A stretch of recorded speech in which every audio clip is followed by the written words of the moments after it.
Ngayon, asan pa ba yan? Alisin ko na doon. Oh, ngayon ang tanong mga kababayan, sino kaya talaga ang handler nitong 18 marites?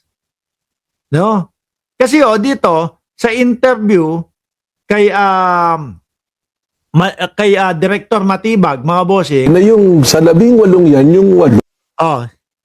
dito sa interview, mga kababayan, ni Melvin Matibag, meron siyang sinasabi na hindi daw lahat yung 18 ay bata ni Zaldico. Na pinapalabas nung mga 18 marites na sila daw ay bata o tauhan ni Zaldico. Ngayon, pakinggan nyo ho, mga sundalong retired at awol, sabi ni Fatima Ramirez. Pakinggan nyo ho ito. Sinabi na yung sa 18 yan, yung 8, hindi naman naka-assign kay Saldico, naka-assign sa kanya. Sino po si Naka-assign sa kanya. Yung 8 sa 18, tama ba? Yung 8 sa 18, hindi naman naka-assign kay Saldico, kundi naka-assign sa kanya. Sinabi na yung sa 18 yan, yung 8, hindi naman naka-assign kay Saldico, naka-assign sa kanya. Sino po si kanya? Hindi ko lang po pwede pang i-reveal Okay, yung ulit, personality. let's repeat that, sir. Among the 18, Among the 18, yung 8 sa kanya po naka-assign, hindi Okay. po kay Saldico. assigned to someone else. Opo. Ngayon, hindi lang ho sinabi, mga kababayan, kung sino yung pinag-assignan o yung pinagtrabahuhan nung 8 na sinasabing kay Saldico daw po. Ngayon, nandyan ang comment section. Sa tingin nyo po, sino ang tinutukoy na naging boss nung 8 doon sa 18 marites? Kung tutuunan po natin ng pansin, ito pong isang balita na ito, mga kababayan, ang mapapaisip kayo no? Sabi nung pinsan ko, naka-assign sila kay BP. Mapapaisip tayo na baka nga naka-assign kay Vice President Sara Duterte. Bakit ho? Tingnan nyo at pakinggan itong balita na ho na ito. Yung pondo ang inilabas umano ng kampo ng mga Duterte para Milyong-milyong pondo o pera ang inilabas daw po ng kampo ng mga Duterte. No? Milyong-milyong pondo, pera daw po ang inilabas ng kampo ng mga Duterte. Para saan po? mabayaran ang 18 nagpakilalang Marines.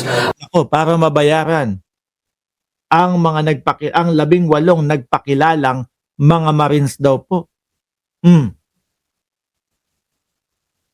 Mas mukhang yari.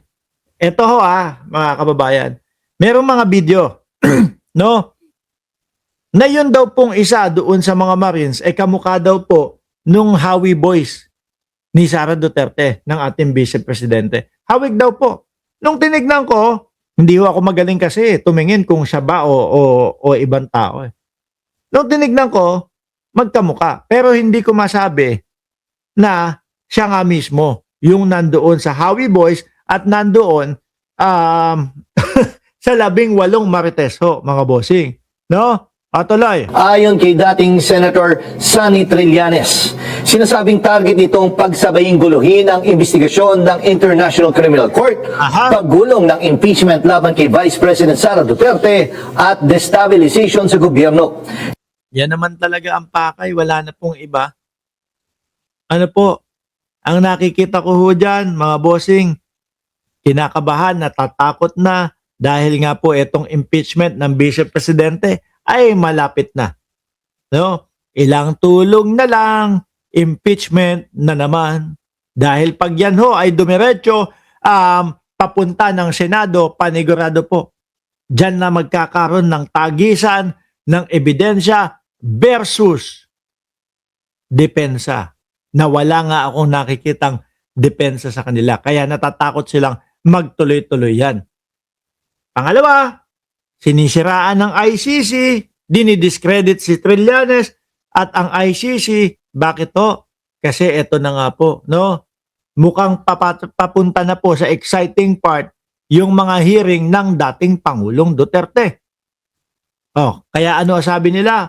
Ang gulo din nung sabi nila Sabi nila nung una, meron silang nakita na si Trillanes daw ay binibigyan ng pera, tapos yung $2 million ibibigay daw doon sa ICC. Tapos bumalikwas naman, hindi naman daw nila nakita na merong ibinigay na pera kay Trillanes papunta sa ICC.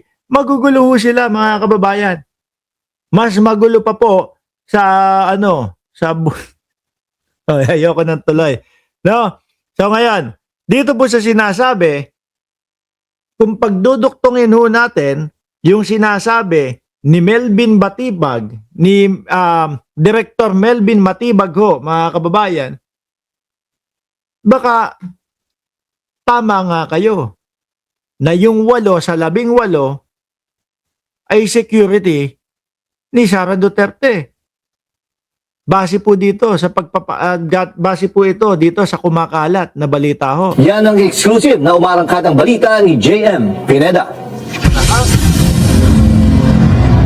Full support si dating AFP Chief of Staff General Hermogenes Esperon sa paglutang ng 18 mga dati umanong Marines at bodyguard ni Saldico. Giit nito, Nag-aanga-angahan din kayo, sir.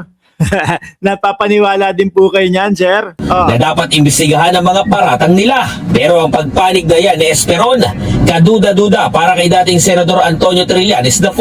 Isa rin daw itong Yan, dali naman basahin itong 18 Marites, di ba, Ma'am Chris Rose? Aanga-anga at uuto-uto na lang po ang mga naniniwala dito sa mga ito patunay na para paniwalaan. napakawala sila ng mga Duterte. Lumalabas lang dito na ang nasa likod talaga nitong mga 18 ex-soldiers na to ay yung kampo nila Duterte. Ako, wala na akong ibang nakikita ho na kung sino yung may pakawala dyan. Base lang po ito sa mga napapansin ko. No? At yung mga kilos ng mga DDS at ng mga Duterte. Maaring mali po ako, maaring tama po ako. Pero isa lang naiisip ko, pakawala ng mga Duterte etong 18 Marites ho. Yun ang implikasyon lang nun. Kasi in terms of value ng he wanted na magkaroon ng stamp of credibility itong 18 na to. Pero ang problema is yung sinabi nila talagang butas-butas, Dami. Kay Trillanes may butas, sinabi nakita, tapos sinabi hindi. Kay De Lima may butas. Nagtataka kayong mamamayang Pilipino kung bakit sasabihin na nababahaginan o tumatanggap si De Lima. O di po ba? Magulo po, mga kababayan. At marami pa pong ibang butas. buhol-buhol at sila mismo ulong-sulong, nag-retract. Yun ang pinaka-problema niyan. Naniniwala rin ang dating senador na may kasama doon na babawi ng mga testimonya nila. Eventually, ganito mangyayari dyan. Several weeks down the road, merong babaliktad dyan. Aha. At Ako naniniwala ako dyan.